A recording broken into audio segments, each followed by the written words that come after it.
The woman hugs the little fox tightly and inhales deeply, unaware that it's actually an adult male. Oh my, it's a male fox. The ding-ding is so small. The little fox is startled. What is this sister doing? So, he kicks with his hind legs, alertly hides behind a tree to observe. He thinks this sister is very strange, although she just saved him. But the sister smells of alcohol, and there's an unfamiliar scent he's never smelled before. Unexpectedly, the next second, the woman bursts into tears. Even animals hate me. They're right. Someone like me is just annoying. The little fox doesn't understand. He thinks he accidentally scratched the sister when he ran away. It must be very painful to cry so sadly. So the little fox, to make amends, specially digs up some ginseng, goes door to door looking for the sister. Brother Crow says she's around here, but he can't find her anywhere, and gets caught by a group of naughty kids. They hold red-hot iron rods, saying they want to draw on the little fox's body. The little fox doesn't understand. Mom said being kind would make him friends with humans, but I haven't done anything bad. Why are they treating me like this? Just as the hot rod is about to poke his body, the lead boy is kicked away. It's that sister who came. The little fox lies in her arms. This is the second time sister has saved me. She's really the best human in the world. The kids are so scared they wet their pants, running away crying. Wah, I'm going to call my parents to beat you up. But the woman isn't afraid at all. Then I'll teach your parents a lesson too.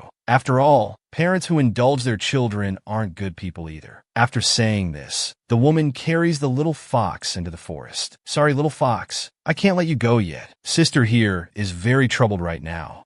I need to do something to relieve stress. The little fox is terrified. This isn't what I expected. Then the woman starts talking. Listen to me vent, and I'll let you go. I need to get this off my chest quickly. The little fox sighs in relief. So she didn't mean to hit me. Sister tells the little fox, a person needs to spend over a decade going to school. They told me, as long as I study hard, I'll have a bright future. So I really worked hard, only to find out in the end that it was all lies. Because her family had no money and her personality was weak, her hard-created work was stolen by others. Those people, because they had money and power, easily tore apart her dreams. Now she's lost her faith, but her family doesn't care. They even say, what's the use of a woman's achievements? After all, in the end, they're just meant to be wives and mothers. But were there any good men in this world? Why the hell should I get married? She swears again. I'm really a bad woman. Later, sister's crying got louder and louder. Actually, the little fox couldn't understand much of what she said, but he could tell from her expression that sister was really sad. So the little fox wanted to do something. It used all its strength to get close to sister, wanting to nuzzle her. But because the rope tied by the naughty kids hadn't been untied, the little fox tried its best and could only just manage to hug sister's knee. It was a bit hopeful. Would sister understand that it wanted to comfort her? And indeed, the girl hugged the little fox in her arms. Thank you for listening to all my crazy talk. You didn't even dislike me. You're much better than those people I've met. The little fox was very happy. Sister isn't crying anymore. It seems to have worked. Let me try to nuzzle her more. Okay. The little fox really liked this sister. It wanted to dig up lots and lots of ginseng to give her. But unexpectedly, after they parted, it started snowing heavily. The little fox wanted to enter the village again to give sister the ginseng, but was buried by a sudden blizzard. Its legs were deeply stuck in a hole and couldn't be pulled out. The village was just within reach, but it had no strength left. It couldn't help but blame itself for being so small. In the end, it still couldn't give sister the gift. She had saved it twice already. When it opened its eyes again, it was in a warm place. Sister was lying nearby, watching it. It turned out she had gone out for some fresh air because she lacked inspiration for a novel. Unexpectedly, she saved the little fox again. Afraid the little fox might catch a cold, she even wrapped it in a scarf to keep it warm. The girl was happy.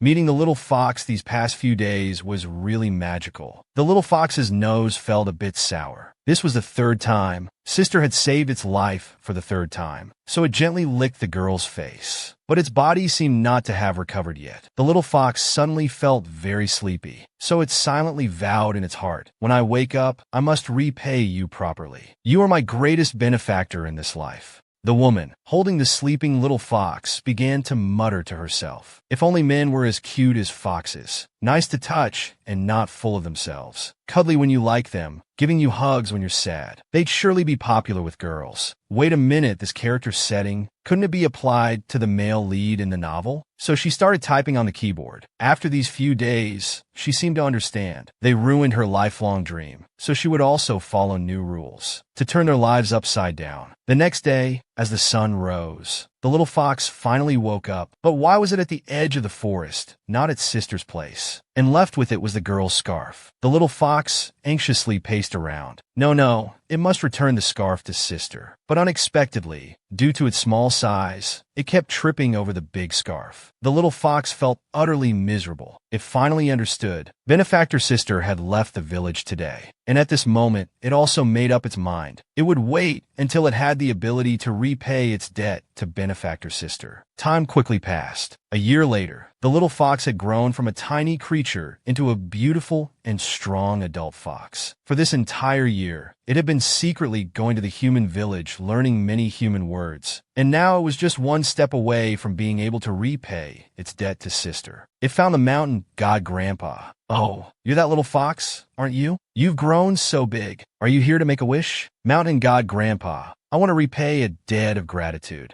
Haha, it's been a long time since I've heard a wish to repay gratitude. Do you want to be like a human? Yes. Please, mountain god grandpa, turn me into a good man. That way, it'll be easier for me to find her. Because I was a bit dazed at the time, I heard my benefactor talking about good men. But neither the little fox nor mountain god grandpa knew what a good man looked like. So the little fox asked the experienced crow brother to come. Haha, that's easy. Nowadays, city girls all like handsome guys with good bodies. Big chest, abs, 180 centimeters is the standard. Just follow these criteria. Simply put, everything should be big, and that's right. The little fox blushed. Crow brother, do even these things need to be standardized? This is so embarrassing. Silly boy, what did you think repaying gratitude was about? From my observations, city boys only need these qualities. And many girls will like them. Those girls always have happy smiles on their faces. Don't you want your benefactor to have the same smile? Hearing this, the little fox fell silent, because it remembered benefactor sister. She seemed to always be crying, so it gathered its courage. Mountain god grandpa, let's do as Crow brother says. Haha, then let's begin.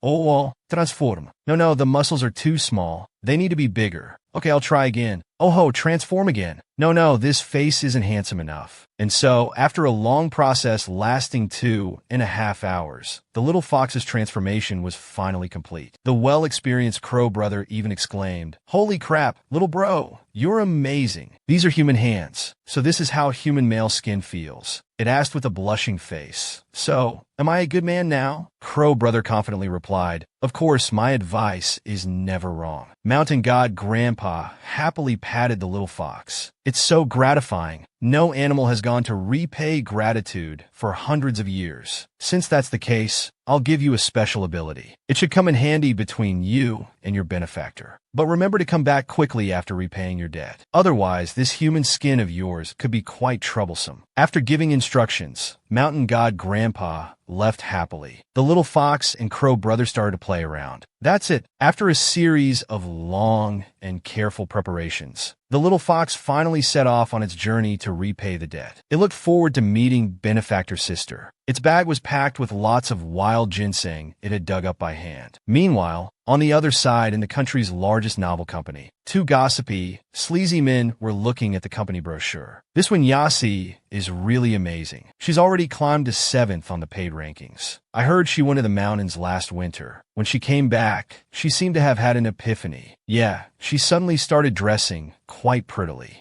Now she's got some looks, but she's too aggressive. I don't like it. Exactly. She gives off a hard-to-handle vibe. What man will want her? If you ask me, I prefer Bai Li, who's first on the paid rankings. Pure and cute, she looks like she'd make a virtuous wife. Women should be gentle and obedient. Hey, it's like we're choosing concubines here.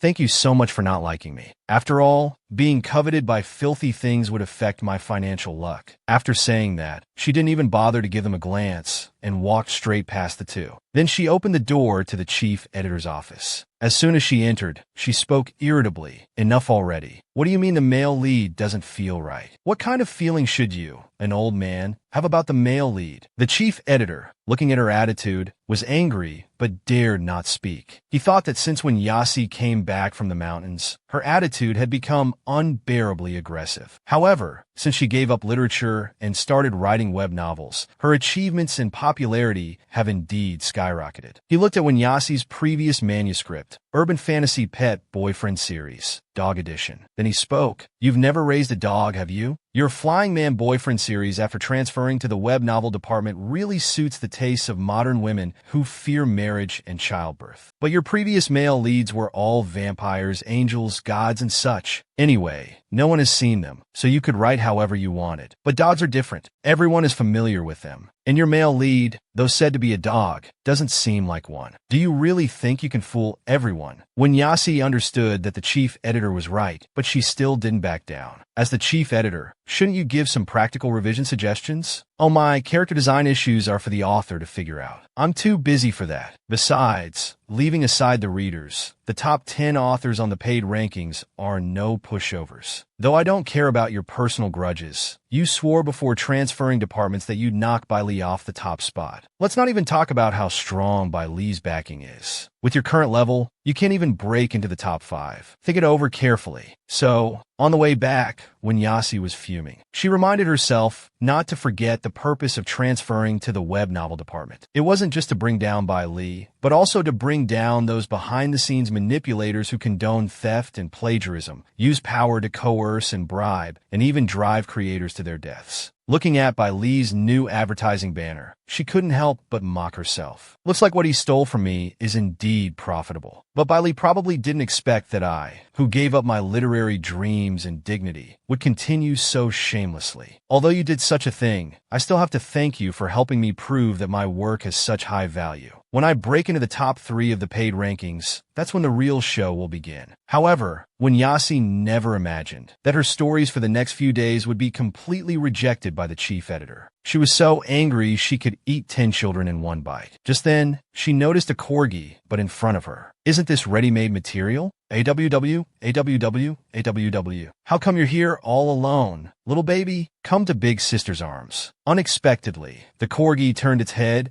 and revealed a fierce, menacing look. The woman was instantly stunned. Damn, this isn't how I imagined it. Before she could react, the dog immediately charged towards her. At this critical moment, a handsome young man suddenly appeared and stood in front of her. The young man's gaze paused. The dog was immediately scared shitless. It said "good night, sir" in animal language, and the next second, it fled at light speed. When Yasi was still a bit shaken, she smiled and thanked the young man. But he had his back to her. Although they were close, he didn't dare to turn and look into the woman's eyes. After a while, he finally turned around. Their eyes met. In the cool breeze, the young man unconsciously held his breath, his fingertips slightly curled. Benefactor, I've finally seen you again. When Yasi, unaware of the truth, was confused. What the hell? Why does he look like he's met an old friend? Have we met before? Impossible. Impossible. If I had seen such a handsome guy before, I would definitely remember. And why is his face so red? Is he shy? Also, this guy is really big. The little fox gently sniffed the pleasant scent on the woman, thinking if he should give her the ginseng now. But he was so nervous. Still, he mustered up the courage to push the bag forward, wanting to say something. But he found that he couldn't produce human sounds. No matter how hard he tried, he could only make yip yip yip fox sounds. These scenes, in the eyes of the unaware when Yasi, became a mute, disabled person seeking reemployment. I'm sorry, I'm prone to inflammation. I can't eat this. But thank you so much for saving me. Goodbye then. The little fox was terrified. He hurriedly tried to say these weren't for sale. They were all gifts for her. But all that came out of his mouth were intermittent yip yip yips. This made him cry in frustration. Seeing that Big Sister didn't seem to understand, he started gesturing with his hands. The ginseng, I dug it myself just to give to you. If you don't like it, I can do other things for you. Please, I'll do anything to repay your kindness.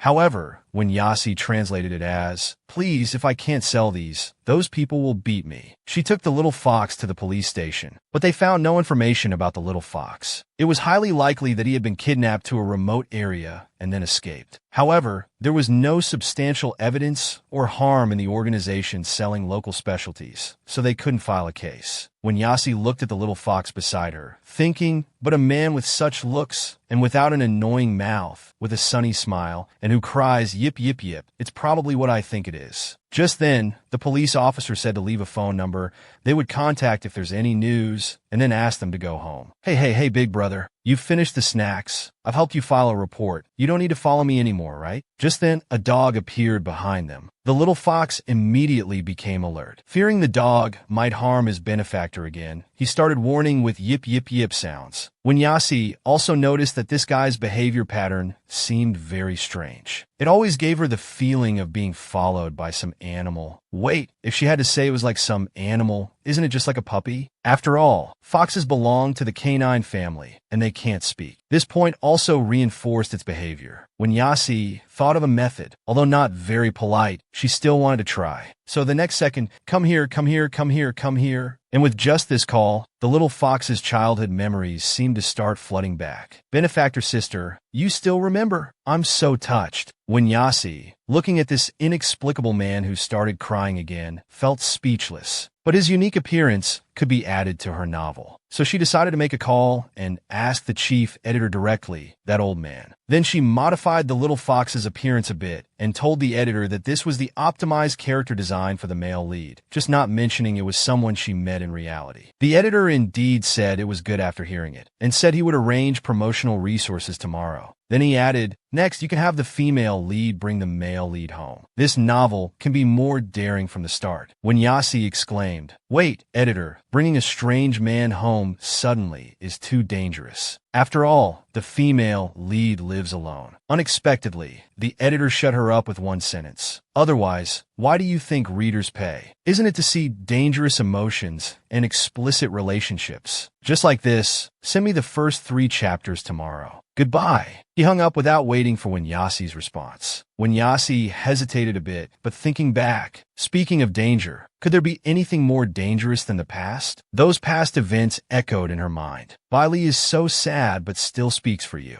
How could someone so kind possibly steal from you? Ugly monster, you're just jealous that Bailey has a man who loves her. From now on, every time you make Bailey cry, we'll punish you once. Haha, look what books are in her bag. So this rigid woman is actually like this in private. And now, since when Yasi had this rare material and opportunity, she wanted to go all out and counterattack with full force. So she poked the little fox beside her. Hey, do you have a place to go? If not, then come stay at my place for a while. And just like that, she brought this wild man home. She also had a kitten named Bao Bao. As soon as she got home, she grabbed it and snuggled it, then asked the little fox if he wanted to hug Bao Bao. The little fox was terrified because when he heard the name Bao Bao, he immediately thought the kitten was a leopard. Where did this stinky fox come from? The owner wants you to get close to me. Don't you understand? Hurry up and hug me. The little fox was about to cry from fear. So he tremblingly took the kitten, but unexpectedly, he was immediately met with an extreme launch. When Yasi felt a bit awkward.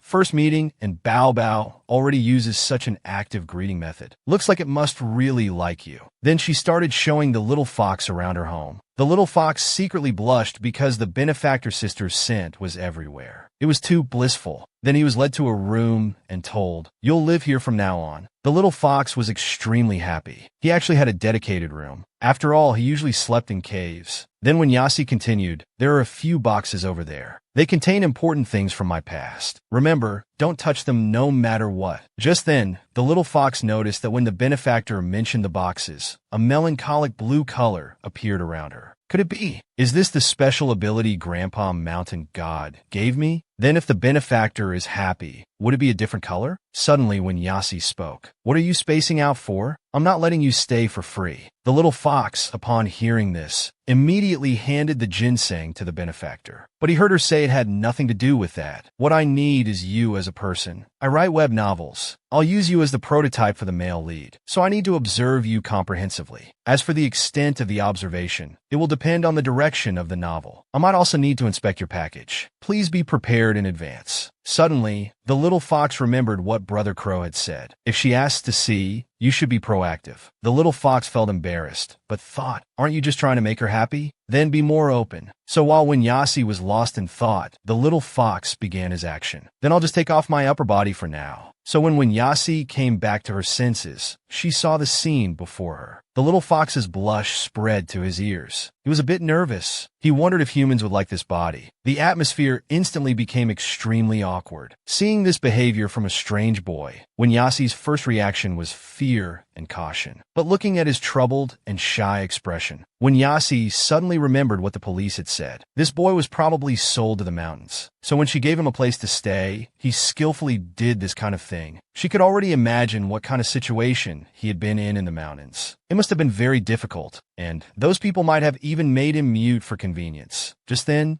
Bao Bao appeared. What the hell? What kind of noise is this? How dare you do this in front of the owner? Then it ran over and gave the little fox a big scratch. 10 minutes later, after Winyasi finished explaining what needed to be said, she told the two to settle down, saying she needed to write her manuscript in the bedroom. If you effect my submission tomorrow, you're dead. After closing the door, she let out a long sigh, preparing to start today's writing. She slowly felt the city becoming quiet, which also reminded her of those past memories. Her boyfriend saying, I'm sorry, I've decided to date Bai Li, and Bai Li's father asking her to transfer the copyright. Otherwise, he'd permanently blacklist her from the literary world. Winyasi naturally refused, but her parents took the money without her consent and transferred it for her. How much can you earn writing articles? Just consider this as your filial duty to us. And it was these vivid scenes that made her determinately type each word. Bai Li, oh hot Bai Li, you maliciously ruined my life, carelessly leveling my world to the ground. But I've crawled out from those ruins. You must wait for my return, my former best friend. Meanwhile, on the other side, Bao Bao was questioning the little fox. Stinky fox, where did you get this human skin? Give me a set too. This grandpa wants to be a tattooed hunk. The little fox replied pitifully, Grandpa Mountain God gave it to me. I can't get one for you. Is Mountain God going out? Yes, it's very far away. So Bao Bao said, then forget it. After all, it had never left home before. But the next second, it became furious again. You stinky fox cub, what are you plotting by suddenly barging into this home? Are you trying to interfere with my relationship with Yaya? The little fox's face turned red. I'm here to repay kindness. The benefactor has saved me 3 times already. No matter what, I must repay her kindness. But I'm just a fox from the mountains. I don't understand anything in the city. However, I'm prepared to do everything for my benefactor. Even if it means giving up my life for her, I'll have no regrets. Hearing this, Bao Bao immediately let go of him. TSK, how troublesome. Let me tell you, this house doesn't keep idle people. Now get moving for Grandpa. The little fox was instantly confused. And so, a day of labor began. Stinky fox, be gentler. Clean the oil stains properly. Move faster. Hurry up and clean everything for me. Idiot, don't make such a big noise. Do you want to disturb Yaya? Who told you to use the washing machine? Trying to be lazy? Hand wash it for me.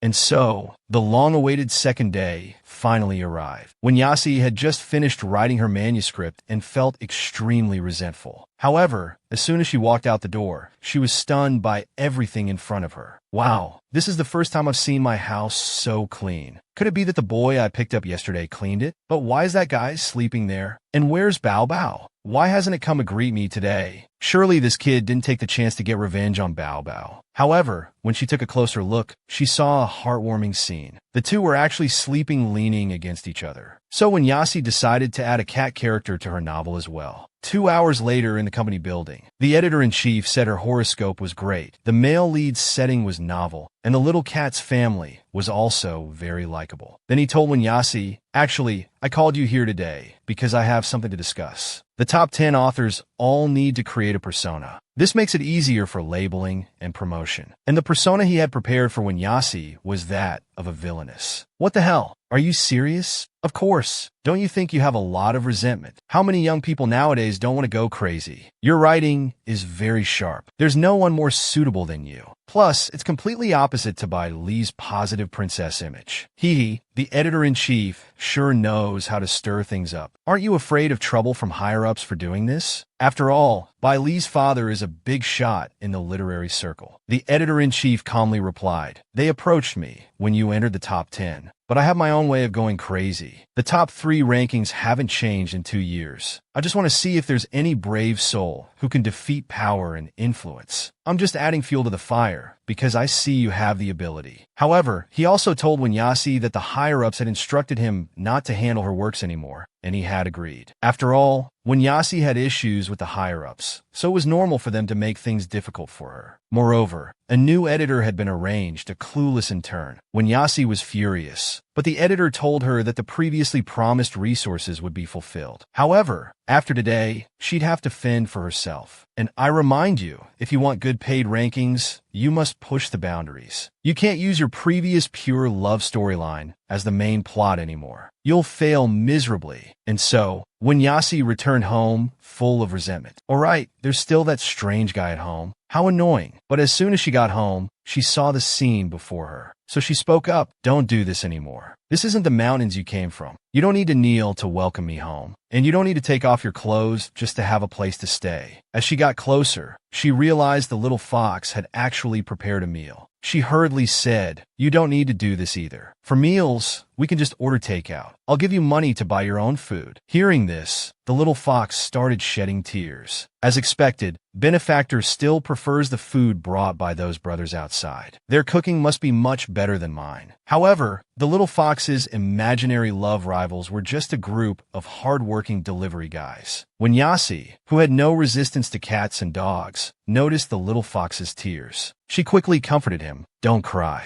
I'll eat it. And you, don't kneel. Sit on a chair to eat." After a satisfying meal, Winyasi leaned back comfortably on the sofa. She looked at the little fox, thinking his cooking was quite good. In a way, he was really considerate, just like a mute male servant, cleaning and cooking with utmost respect. This made all her anger from the day disappear. However, just as she relaxed, she was suddenly startled, because the little fox had somehow kneeled at her feet. At this time, Bao Bao was saying in a language only the little fox could understand, "Idiot, don't you even know how to give the master a massage?" Watching their interaction, Winyasi felt like it was a cat bullying a dog. But how could someone like this participate in large-scale scenes? He doesn't seem like the type to take initiative, more like the type to passively please others. Muscular body, pitiful tears. As she thought about it, a series of scenes you all wouldn't like popped up in Winyasi's mind. Her face immediately turned red. Suddenly, she thought, in this situation, should the woman take the initiative? But how should she do it? It turns out our female lead has been single since birth. Not only does she have zero practical experience, but her previous works were all pure love stories. But in the top-ranked web novels, the large-scale scenes were a strong selling point. And Bailey had also added many such plots in his original work. Winyasi suddenly felt distressed. Should she try it with this guy? Damn it, she had no experience in this area at all. But after thinking for a while, she decided to test the little fox's reaction first. So she reached out her hand towards the little fox, just like petting a dog's head. The little fox also very skillfully leaned in. Then, just like a puppy, he started licking her fingertips. Startled, she quickly withdrew her hand. The little fox looked sad. "Benefactor sister, do you not like me doing this? But back then, this could make you happy." Thinking of this, he couldn't help but feel down. "Benefactor sister saved my life, gave me food and drink, let me live in such a nice house. But I can't even do one thing to make her happy. I'm such a useless fox." Winyasi also realized that while she usually resisted men's approaches, she didn't feel any aversion towards this man at all. Moreover, his hair gave her a familiar yet special feeling. Had she touched it somewhere before? However, their tender moment lasted less than 5 seconds before Bao Bao appeared. "Stinky fox, what are you doing with Yaya in front of Grandpa?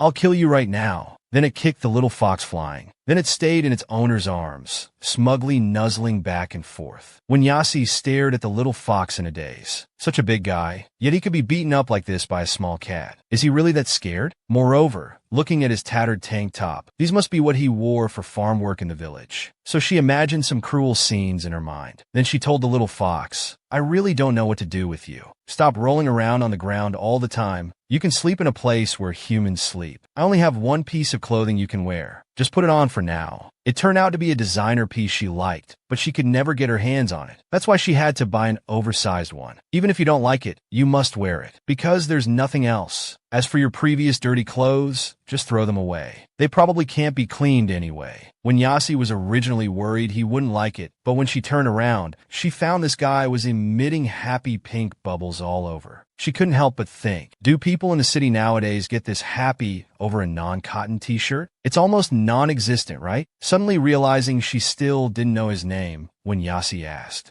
But the little fox, upon hearing this, just happily showed off his clothes. When Yasi was a bit confused, what does this mean? Is he trying to express that his name is related to that pattern? Fox? But who would be called by that name? The character for Fox should be who, right? Then what about the next character? Village people probably hope he's strong, right? So she confidently said the name she thought of. The little fox immediately became delighted. After all, he couldn't read characters. As long as the pronunciation was correct, it was fine. Then when Yasi told the little fox, go take a bath first. The city is different from the mountains. You need to live decently and cleanly. Come with me. There's hot water here. Then you can wash yourself. After washing, just wear this bathrobe for now. All right. Go wash quickly. I need to get busy. And so, when Yasi continued her work, there were quite a lot of materials and inspiration today. Tomorrow she could submit it to the new editor for review. However, she wasn't sure if this intern editor could be trusted. After all, it wasn't clear if he was someone else's spy. But even if he was a good person, she couldn't easily trust him anymore. Because when Yasi once had a first love, that was the first editor who strongly recognized her. Originally, when everyone was talking about romance novels and feel-good stories, when Yasi liked pure literature. Because of this, everyone said she was pretentious and old-fashioned. She was also lonely for more than 10 years because of this. She thought that once she went to college, she would meet like-minded friends. But it seemed that everyone's topics were about popular TV shows and novels. And those classmates with a bit of talent were all handsome boys and pretty girls. They wouldn't hang out with someone as unfashionable as her. It was at this time that when Yasi realized that she didn't play games, didn't watch TV series, and as a girl, she didn't like to dress up. She was a complete outsider. But later she met that first love. That was the first time someone recognized her work. Because they both came from small cities to make a living here, and they both liked literature, they quickly became familiar with each other. He could not only understand all of her writing, but also gave Yasi a spot to enter a literary award. He said he liked literature, but because he had no talent, he became an editor. Being able to produce award-winning works was also his goal. If he could achieve that, it would mean he could establish himself here. These words also made Yasi develop some affection. But what Yasi didn't expect was that she overlooked the most important point in his words. He said, I need to work hard to establish myself in this city. Later, when Yasi understood what he meant, he wanted to earn money, buy a house, and settle down here, and preferably marry a beautiful woman who could save him a decade or more of struggle. When the conditions were met, no one could become his stumbling block. So, just like that, when Yasi's work was given to Bailey, and this became the beginning of her nightmare. Whenever she recalled these things, she would feel disgusted, and those memories turned into a stench that she could smell from time to time. Oh wait, why does it smell so specific this time? Then she found the source. It was the basket containing the little fox's clothes. She discovered that it was even smeared with cat feces. The level of horror was comparable to a biological weapon. It was simply unsalvageable. However, that red scarf seemed somewhat familiar. No, can't stand it anymore. Let's take it down and throw it away first. Just 10 minutes ago, the little fox was bathing in the bathroom. He looked at this human body and still felt uncomfortable. After all, although Brother Crow and Grandpa Mountain God both said it was good, the benefactor didn't seem to like him very much. She always deliberately kept her distance from me. She seemed to like me more when I was a fox. I really wish she could hug me like before. Unexpectedly, Bao Bao appeared at this time and spoke harshly to the little fox. You little guy, you're not allowed to use my toiletries. Those were bought for me by Yaya. You can only use that foot-washing soap. However, the little fox was naive. He listened for a while before speaking.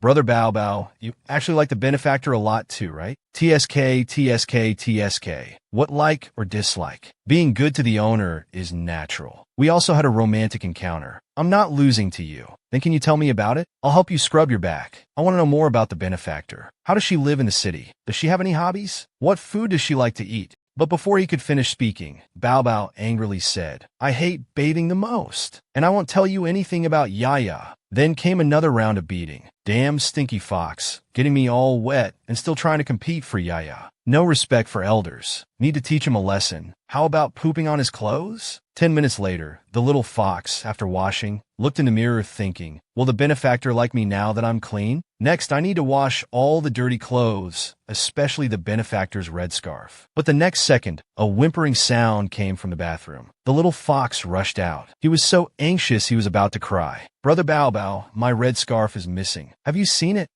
That dirty and smelly thing? It must have been taken away to be thrown out. The little fox felt as if he had fallen into an ice pit upon hearing this. He hurriedly rushed out. How can this be? That's the only thing the benefactor left for me. Because of it, I could always firmly remember the benefactor's scent. That scarf was very warm. It was very bright at that time. Many animals wanted it. I risked my life to protect it. It was because of this lucky charm that I wasn't so lonely during the long wait. That touch of red made my longing tangible. That was a treasure I wanted to cherish for a lifetime. The little fox followed the scent downstairs, only to find a garbage truck parked right in front of him. And that red scarf he had been longing for day and night was now being dumped inside like trash. No, it can't be taken away. However, the garbage truck that had already finished dumping quickly drove away. The little fox ran after it. But how could these human legs be faster than a car? The distance was getting further and further. The little fox ran even faster with all his might. By the time he came to his senses, the little fox could read human minds. So when he discovered that his benefactor wanted a good man, he immediately begged Grandpa Mountain God to turn him into a stunning man with 18-pack abs. He then told his benefactor with a blushing face he'd do anything to repay her kindness. And it was also because of this ability that he discovered his benefactor was currently in deep trouble. So he immediately chased after her, intending to save her. At this time, when Yasi was being pulled by Huaping to meet his so-called senior, Huaping told her that today's event venue was this senior's private mansion. The power of his century-old literary family was not to be underestimated. When Yasi was a bit shocked, damn, are they that rich? What do they write? How do they make so much money? Of course, they can't rely solely on literary works. Opening bookstores, writing movies and TV series, winning literary awards, giving lectures at prestigious schools, etc. are all within their business scope. They're a large family. The senior I'm introducing you to mainly deals with bookstores and books. But they all look down on web novel authors, so when you interact with them, be a bit more humble. If they're happy, you'll get resources and everyone wins. We're here, please come in. Seniors, I've brought a beautiful new literary talent. I hope everyone will help her as usual. The nauseating smell of smoke in the room almost made Yasi unable to breathe, but she still forced herself to greet them. Then, Huaping ambiguously leaned against one of the fat men and said, Yasi, you sit here. Oh, they say beautiful people should play together.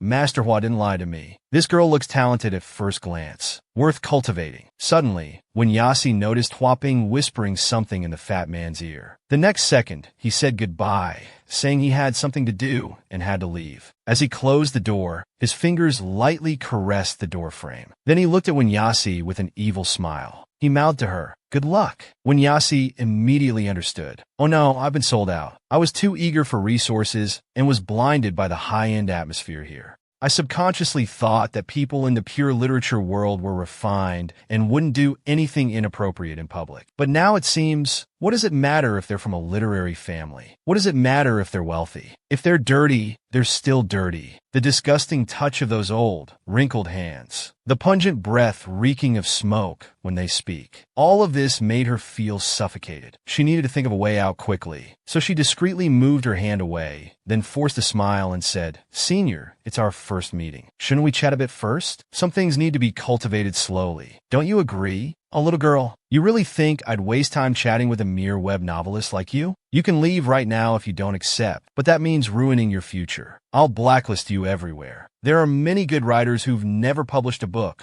while some mediocre ones have published several, even selling overseas. I don't think I need to explain this simple logic to you again, do I? Yasi was cursing internally. Damn, she really wanted to smash an ashtray on the old man's forehead, but she couldn't. It would hurt him a little, but destroy her completely. She had to think of something. Come on, brain, work. And just as she was hesitating, the little fox suddenly burst in through the window. So it was here. When his benefactor was unhappy, the little fox would see blue smoke. And this place was almost entirely filled with blue smoke. How dare you make my benefactor so miserable, you bastard! I'll tear you apart with my bare hands. Then, to Winyasi's shock, the little fox leaped right in. He immediately pinned the fat man to the ground, intending to turn him into dried pork right there. The bewildered fat man was completely stunned. Damn, where did this guy suddenly come from? Such a strong sense of pressure. He's as strong as an ox. And so handsome, too. Those deep blue-green eyes are more captivating than any beauty I've ever seen. Wait, stop! The fox merchant will end up in jail. We can't make this situation any more complicated. The little fox wanted to say more, but when he turned back, he noticed something was wrong, because he saw that the blue smoke around his benefactor was getting thicker and thicker. They needed to leave this dangerous place quickly. His benefactor's mood was the most important thing. So the next second,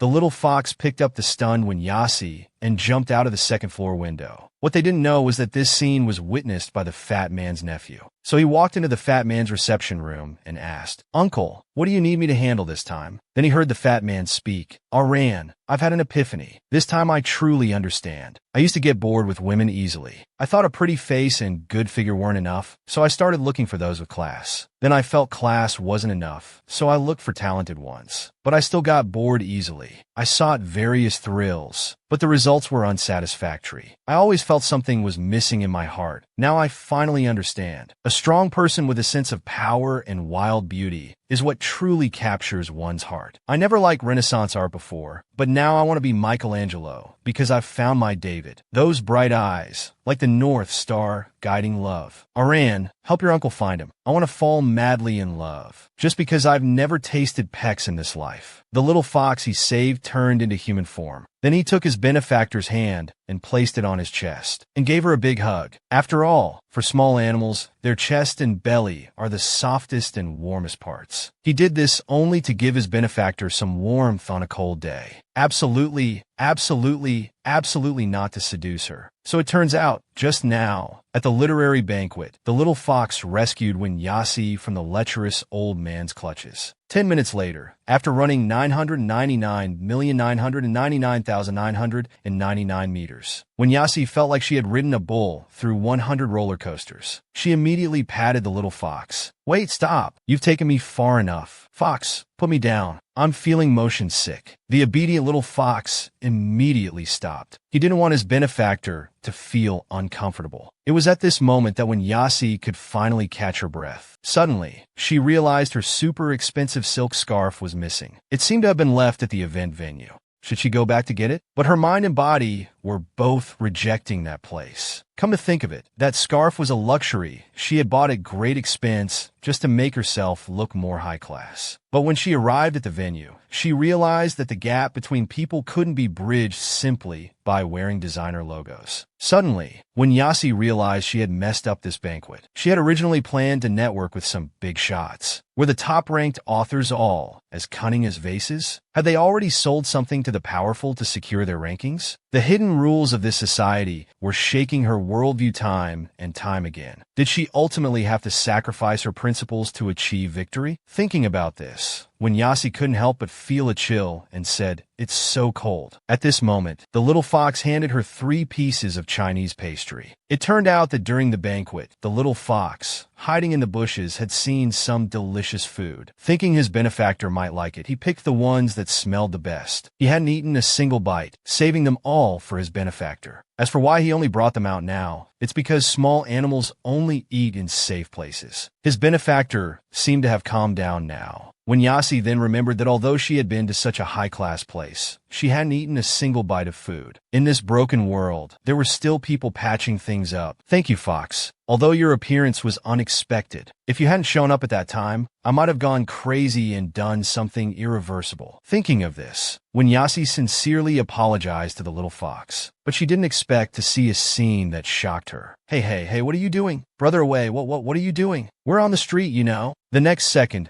the little fox hugged his benefactor tightly, whimpering, "It's warmest here." Benefactor shouldn't be cold now, right? When Yasi then realized, is it because I said it's so cold earlier that this guy hugged me? This guy's body temperature is really high, like a warm, large animal. You know, men's pecs are really soft when relaxed. It'd be nice to hug a bit longer. Damn it, why is it suddenly raining? When it rains, it pours. Hey, don't carry me and run. Meanwhile, on the other side, after the fat man said he had taken a liking to the little fox, his nephew's exasperation filled the entire room. Uncle, you're getting on in years. Can't you be a bit more mature? You've already done plenty of opportunistic things. Your sudden interest in men is really surprising. If there's nothing else, I'm going to read. Wait, Aran, you help your uncle once, and your uncle will help you once. Don't you find being the family head troublesome? Just help me find that boy. Your uncle will ensure you can quietly read books for a few years. At least you won't have to take over the family head position right away. You can be a homebody as much as you want. The man muttered to himself. When it comes to lust, I really can't underestimate you.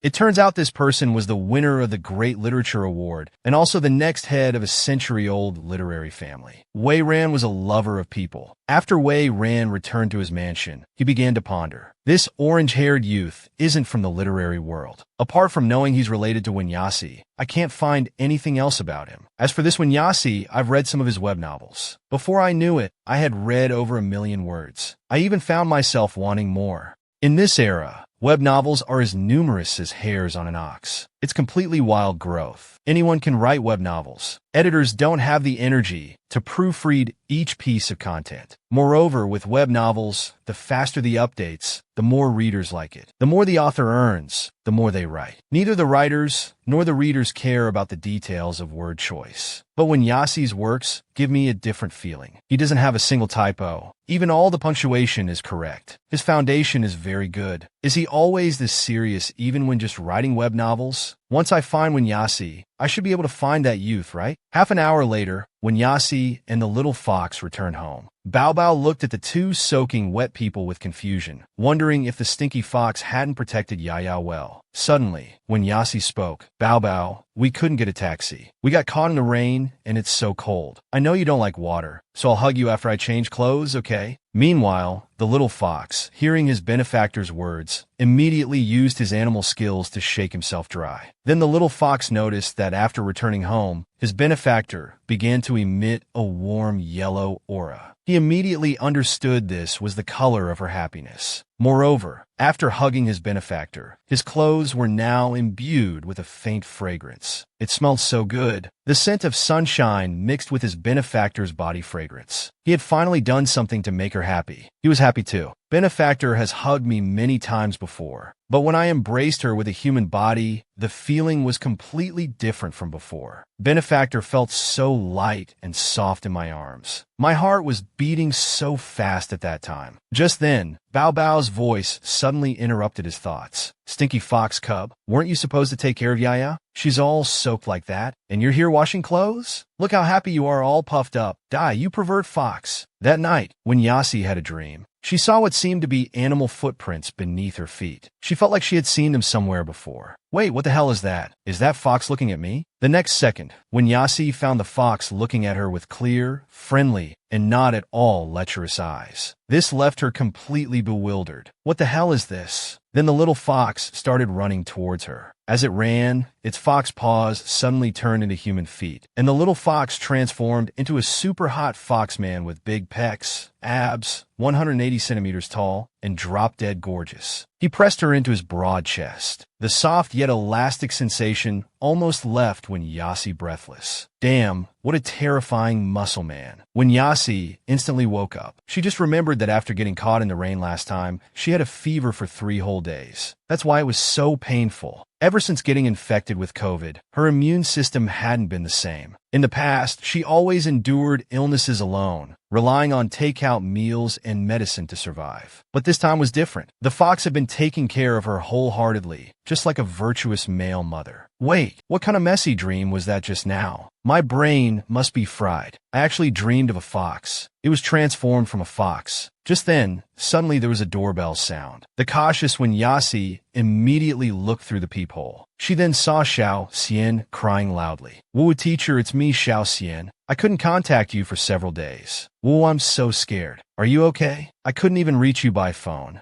noticing a man's figure beside Xiao Xian. When Yasi thought it must be the chief editor, so she immediately told the little fox to hide. She didn't want to be discovered hiding a man in her house, especially one who was the prototype of her novel's male lead. 2.5 seconds later, when Yasi, wearing a mask, opened the door. Sorry, I've been bedridden for the past few days. Didn't check my phone? Before she could react, Xiao Xian threw herself into her arms and started crying loudly. Woo, these past few days, I couldn't contact you, teacher. Short videos kept recommending those creepy ones about women being trapped at home. It was so scary. Woo, the more I watched, the more they recommended. In the end, it was all crime videos. Just then, when Yasi suddenly realized that the man wasn't the chief editor, so she asked, "Who are you?" The man replied expressionlessly, "Hello, my name is Wei Ran." After Xiao Xian calmed down and the three of them sat in the living room, when Yasi chatted with Wei Ran and learned that he was actually the winner of the Great Literature Award. So she looked at Xiao Xian and said, "You really brought an impressive person." But Xiao Xian told her it wasn't her who brought him. "We just took the same elevator." When Yasi was a bit confused, if Xiao Xian didn't bring him, why would such a big shot suddenly come to her house? It's a bit abrupt to visit unannounced. This is Miss Win's scarf that was left at my house. Also, based on the brand of Miss Win's scarf, I brought some gifts. I came to apologize. A few days ago, my uncle did some disrespectful things to Miss Win. That incident. At that time, I also had an acquaintance who rushed out and used violence. I'm really sorry about that too.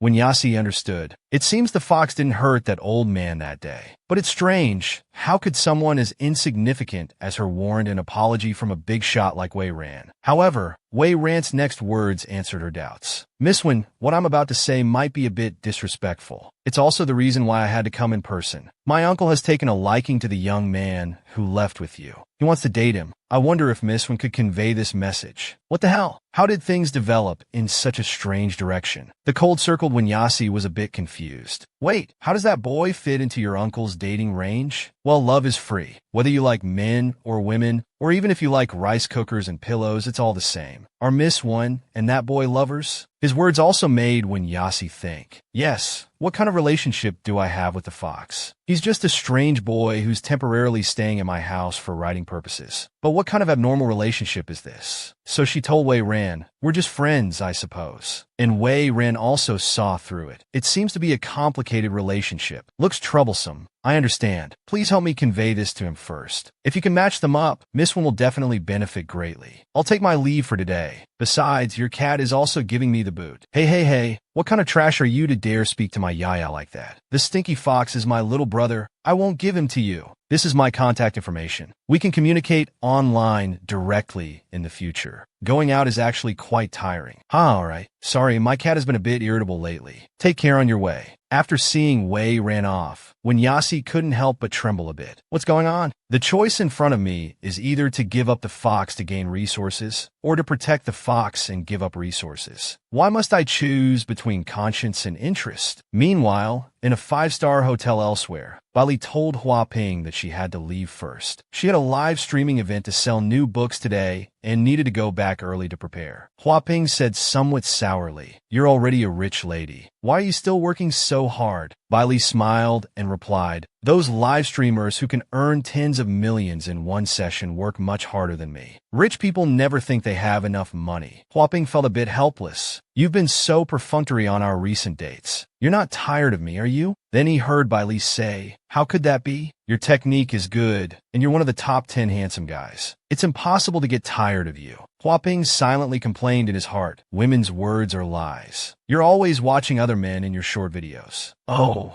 those muscular guys are popular now, right? Like the one who took when Yasi away that day. He even captivated that fat old man. Rich people's preferences change so quickly. Little did he know that hearing this, Bailey immediately changed her perfunctory attitude. Her eyes flashed with a dark light. "What did you say? When Yasi has a handsome guy by her side? Hey, you said you weren't tired of me. Why are you so curious about other handsome guys? Do you have so little confidence in yourself? You have an idol-like face and enviable talent. I cherish you very much." But Hua Ping changed the subject. "Then when will we confirm our relationship? Preferably publicly." "What do you mean?" "We eat together, shop together, hold hands, kiss, and cuddle. Aren't we already dating?" This woman really knows how to avoid the main issue. She can say any sweet words to achieve her goal. At first, he just wanted her resources, but somehow he fell into her trap. He knew he was just one fish in her pond, but now he's completely hooked. So Huaping could only tell by Li, I really can't do anything about you. I didn't see that handsome guy's face clearly, but he was quite tall, probably around 190 centimeters, good physique, orange hair,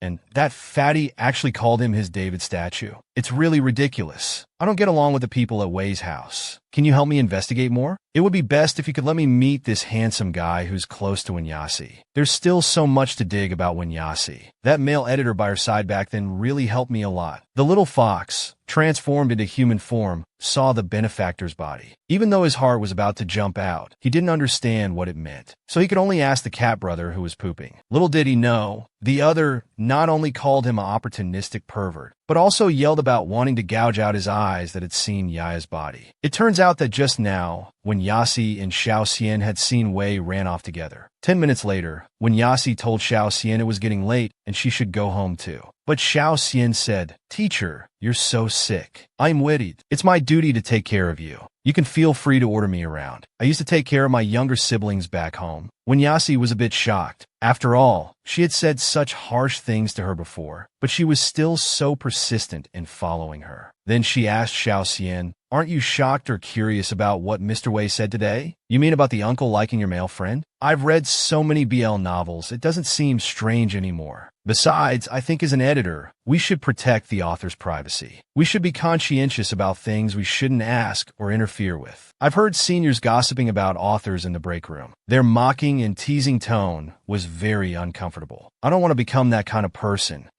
Although I'm still very inferior now, I want to strive to become a good editor. So whether it's scooping cat poop or cooking, please feel free to order me around. Little did she know, when Yasi was sweating profusely beside her. Wait. First, separate the ladle from the cat poop scoop. All right, I give up. We don't need to look for resources for now. There's another more important matter. Xiao Xian, I need you to investigate the profiles of the top 10 paid authors in as much detail as possible. Learn from past mistakes. The Huaping incident made when Yasi realized that to climb higher in the rankings, each of the top 10 authors could potentially be an enemy. He had been focusing only on Bai Li before, completely unaware of the situations of others. Hearing this, Xiao Xian immediately became energetic. Okay, teacher, leave it to me. I'll definitely do a good job. I'll also prepare their work types and summaries. Teacher, I'll go back to the company to work overtime now. By the way, when should I help you upload the manuscript? When Yasi replied, I'll upload the manuscript myself. There won't be any typos. After all, I've always uploaded them myself before. Thank you for your hard work, teacher. Oh, this is the bacon and pea rice I made. The bacon from my hometown is delicious. Please try it. This is my best dish. I thought I shouldn't come empty-handed to your place, so I made it. Wow, it looks so delicious. It's like menu cover quality. Teacher, I've heard that many authors have stomach problems, so you must eat on time, okay? I'll accomplish my mission. Chew me. If you need anything, just call me online anytime. When Yasi was a bit confused, does working for her make him this happy? He's so energetic, as expected of a new intern. Next, when Yasi planned to make the final preparation before boarding, he needed to set up an important insurance for himself. After the person who returned home appeared, he had a premonition that once Constellation was published, he would be drawn into a bigger whirlpool.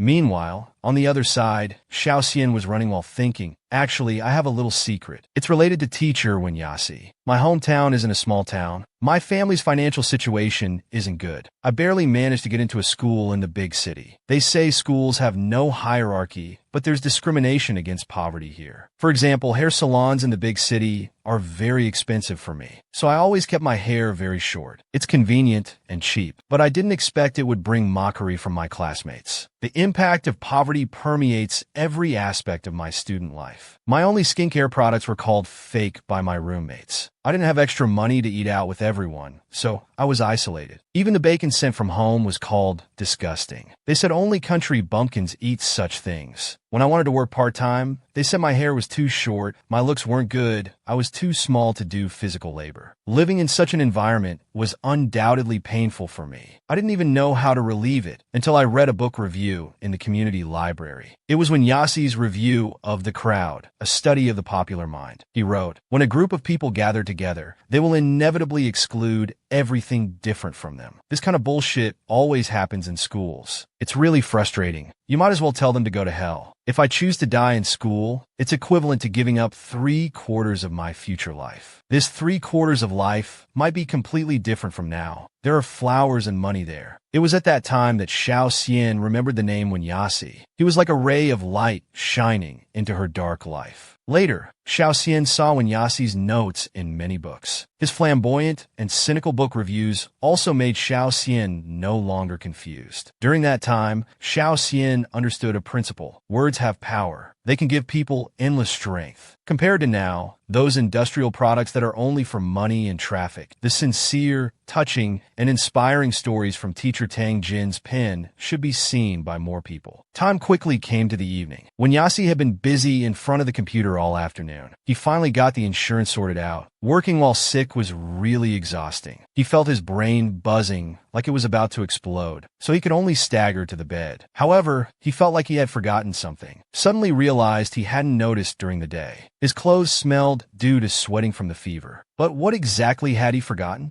Wenyasi couldn't remember. Forget it, don't think about it. Better to take off the clothes and get some good sleep first. But it wasn't until he heard a whimpering sound beside him that Wenyasi remembered. Oh no, he had forgotten about the fox. During the day, he didn't want people to discover he was hiding a man in his house, so he told the little fox to hide. But he didn't expect to completely forget about it. He didn't expect this little guy to be so obedient. So, feeling guilty, Wenyasi immediately apologized. I'm sorry, I forgot. I left you cooped up in the bedroom all this time. You're too honest. You didn't have to take it literally. You could have come out on your own after they left. However, halfway through speaking, Wenyasi realized something was wrong. Damn, why did it feel so chilly? The next second, he immediately clutched the blanket tightly and, turning his back to the other, said, you should go out now. You've been cooped up all day. Go eat something quickly. At that moment, the little fox's body tensed up nervously, but the benefactor's reaction seemed even bigger. Humans should be like animals, not liking to be seen naked, right? But the benefactor's body was beautiful, like pure white snow on a great mountain. After the little fox left, Wenyasi couldn't help thinking. Seeing that scene just now, the fox didn't seem to have any extreme reactions. He even forced himself to leave. Suddenly, Wenyasi imagined the little fox's tragic experiences. He thought it must be those past experiences that made him used to seeing such scenes. Perhaps in the fox's eyes, it was the silhouette of an abuser. This incident immediately made Wenyasi lose all sleepiness. He decided to take a shower to calm down first. What Wenyasi didn't know was that on the other side, Bao Bao was grumbling. Stinky fox, if you have something to say, say it. You've been staring at me for 10 minutes now. I can't poop like this. Damn, Bao Bao, bro. I just wanted to ask, have you seen other species' bodies? How does it feel? Other species' bodies? Like hairless cats? Those freaks look disgusting at first sight. Yiya's neighbor used to have a hairless cat. It had no fur and kept batting its eyes at me. I really wanted to go next door and shave it. Is that so? So seeing someone's body or having your body seen is a very disrespectful thing. I would just feel shy. What kind of weird question is that? It depends on whether both parties are comfortable with it. If either side feels uncomfortable, it's disrespectful. Now that you've asked, get out of here. I can't poop with you around. Little did he know, the little fox continued.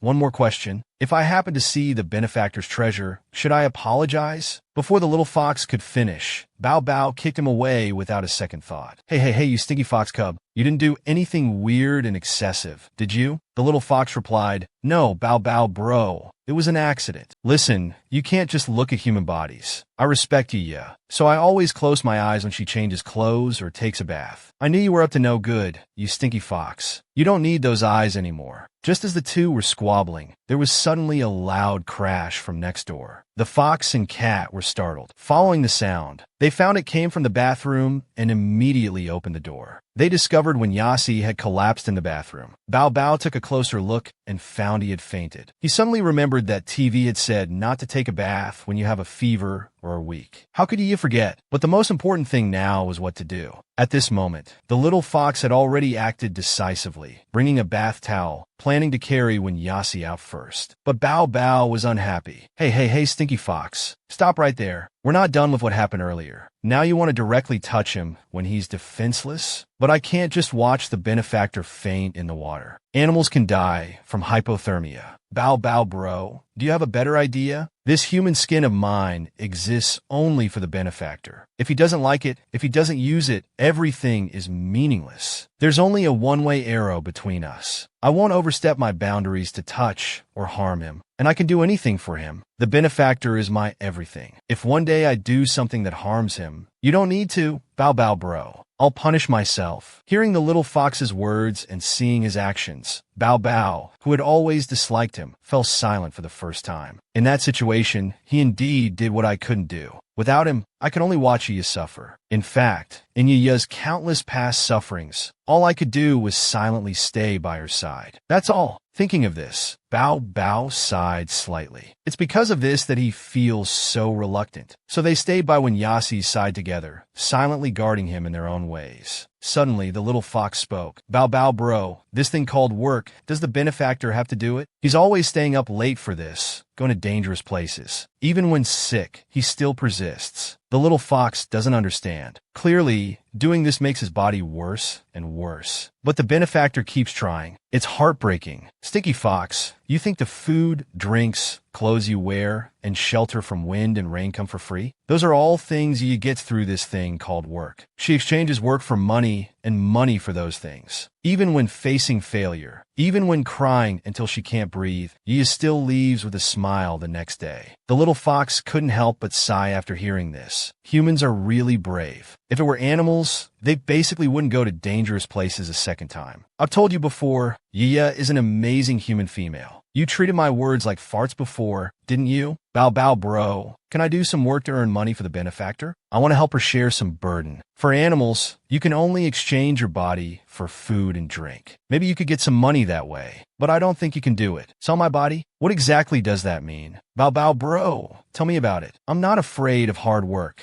Good grief. This guy really is from the mountains. He doesn't understand anything. His innocence is scary. Since you're asking sincerely, I'll be merciful and tell you. In the city, there's a place called cat cafes. Cats work there in exchange for food and drink. But it's not a good place, because humans will touch your body. Some people like to kiss you in weird ways. Kiss your belly, kiss your butt, pin you down so you can't move. They'll kiss for 1 or 2 hours straight. Some people will only stare at one cat. Anyway, it gets really dirty. Don't the animals resist? If I encountered something like that, I'd run away immediately. To survive in human society, you naturally have to please them. Those guys in the cat cafes know this rule well. They never resist. They only take the initiative. There are even some male cats with a worldly air about them. As long as humans give them 2 cans of food, they can be touched for as long as they want. Hearing this, the little fox started to imagine scenes of himself working. If it means being touched by humans for as long as they want, no.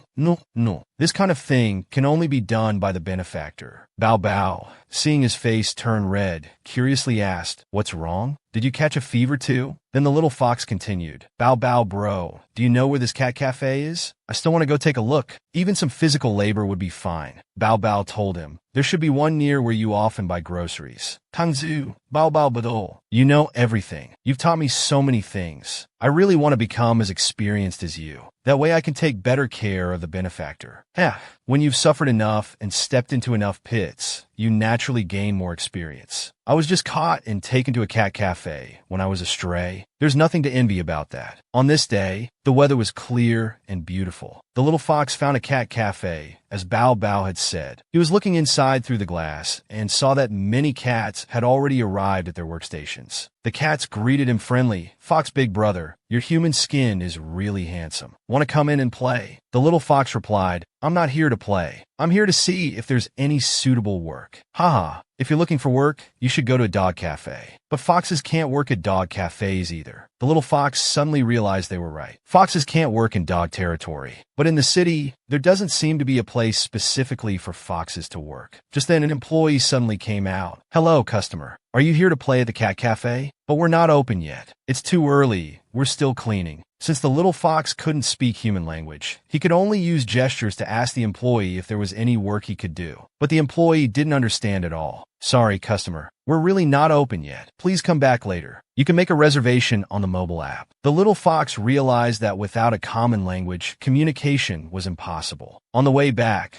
the little fox couldn't help thinking, not having a voice really doesn't work. Should I go back to the mountains to find Grandpa Mountain God again? But it would take 10 days to half a month to go back. Moreover, the benefactor is still sick now. And is this body really good? During this time together, the benefactor doesn't seem interested at all. Then the little fox remembered the 999 unplayable scenes that Crow Brother had urgently trained him on before. Thinking about it, the little fox's face turned red. But none of these scenarios had happened. He felt a bit disappointed. What should I do? I haven't made the benefactor happy yet. I'm such a useless fox. I've let down Crow Brother's cultivation. Just then, a white feather suddenly floated down from the sky. Then, the little fox heard a familiar voice. Hey, you haven't repaid your debt of gratitude yet, huh? The little fox's eyes lit up. Crow Brother, why are you here? Looks like you still lack some seduction skills. You're just too innocent. Shall I take you to the places I often go to have a look? In this world, animals can turn into handsome guys to repay humans, then do this and that, and that and this. So to make the benefactor happy, the little fox asked Grandpa Mountain God for a body with big pecs, abs, and 180 centimeters tall. He also learned many secrets of being a good man from Crow Brother. However, none of the expected scenes happened. The little fox was a bit frustrated. Crow Brother said sticking close was repaying the debt, but the benefactor seemed to have no interest in his body at all. Hey, you haven't repaid your debt of gratitude yet, huh? The little fox's eyes lit up. Crow Brother, why are you here?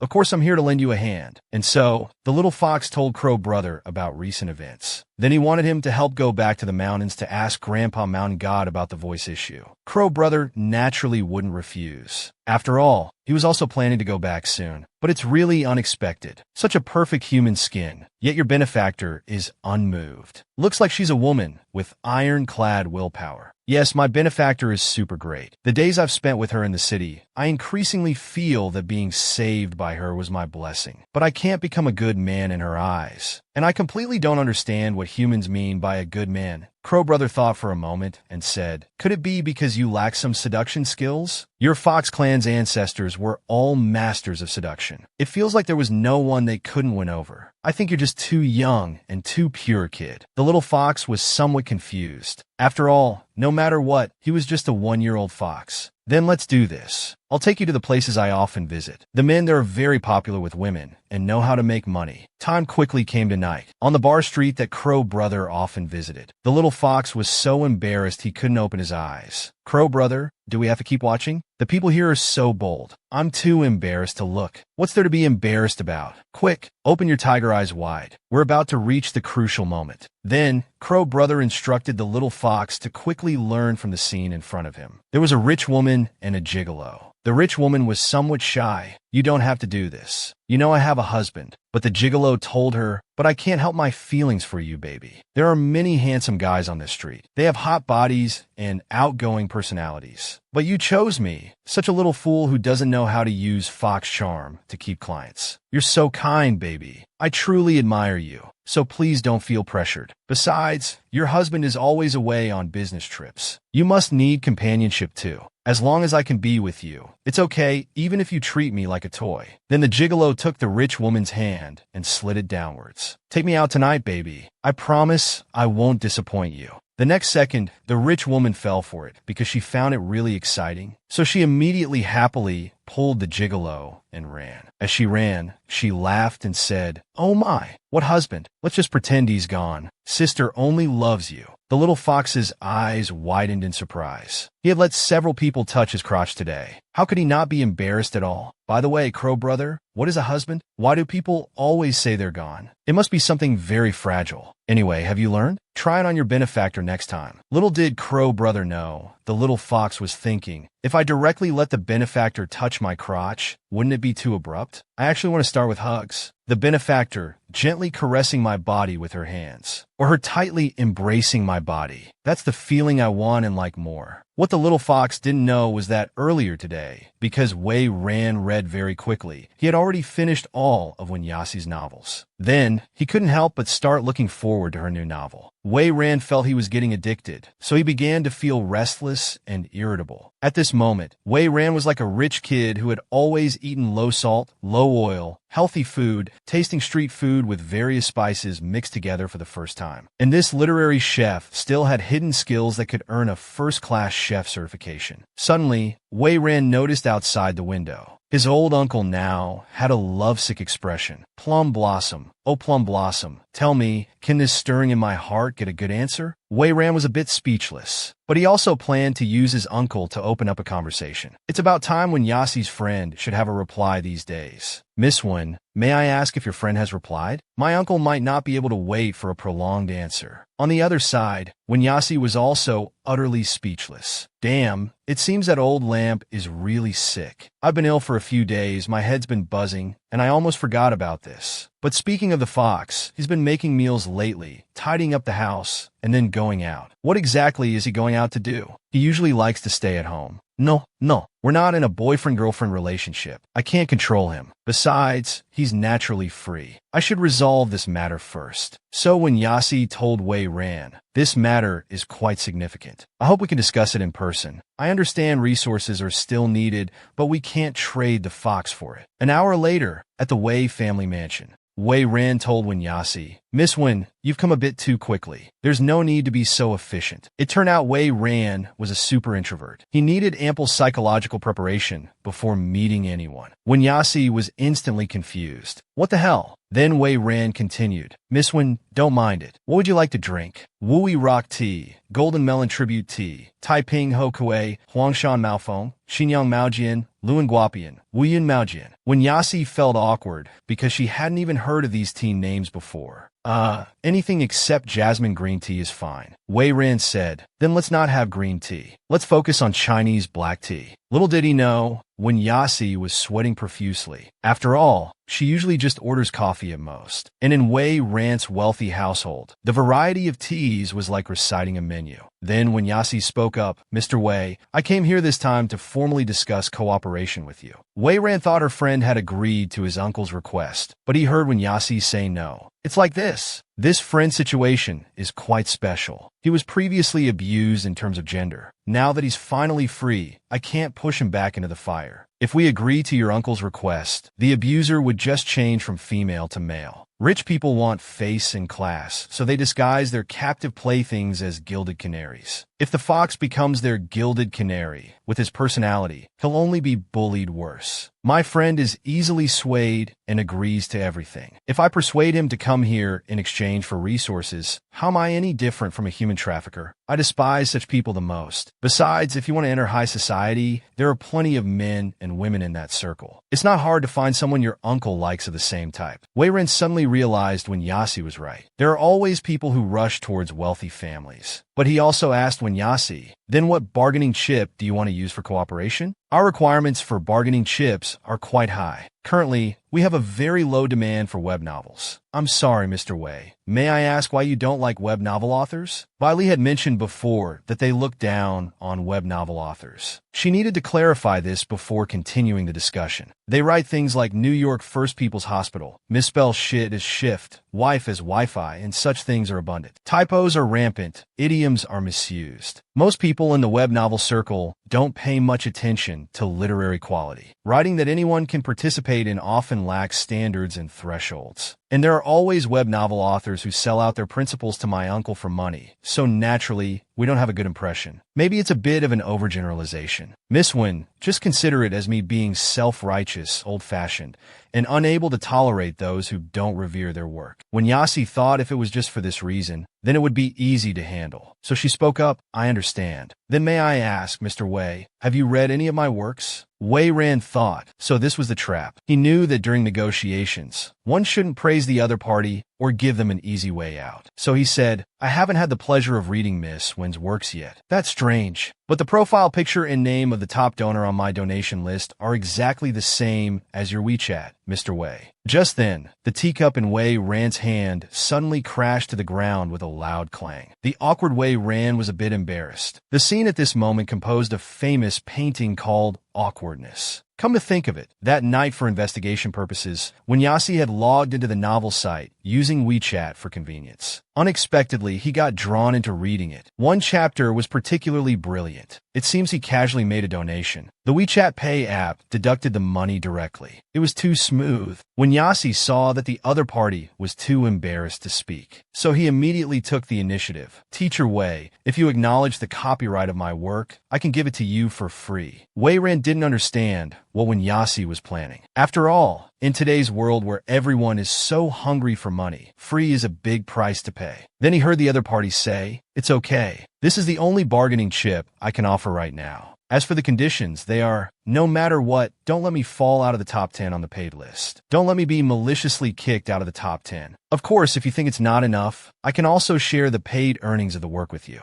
How many % do you want? You can name your price." After hearing this, Wei Ran suddenly felt that this one Yasi was making him sweat. But the next second he spoke again, somewhat contradictorily. "Aren't people who come to fight on the paid list all for money? Miss Wen, with such good writing skills, if you don't care about money, why not just do pure literature and win some awards or something?" When Yasi understood Wei Ran's assessment, it really hit the nail on the head. But he also told the other party, "You're right. But unfortunately, there are some things I must do first before I can write what I want to write. Money is not unimportant. In this society, money can solve over 90% of troubles. For a poor person like me without a background, I have no choice." Wei Ran understood. It seemed there was a hidden story. He also told the other party, "Miss Wen, aren't you afraid I might take advantage of the situation? What if I propose excessive conditions like my uncle?" Little did he know, hearing this, when Yasi couldn't hold back and burst out laughing. "Why do you say that, Miss Wen?" That chapter Teacher Wei donated to actually had quite a lot of negative comments from male readers. I think a man who can truly understand the content and support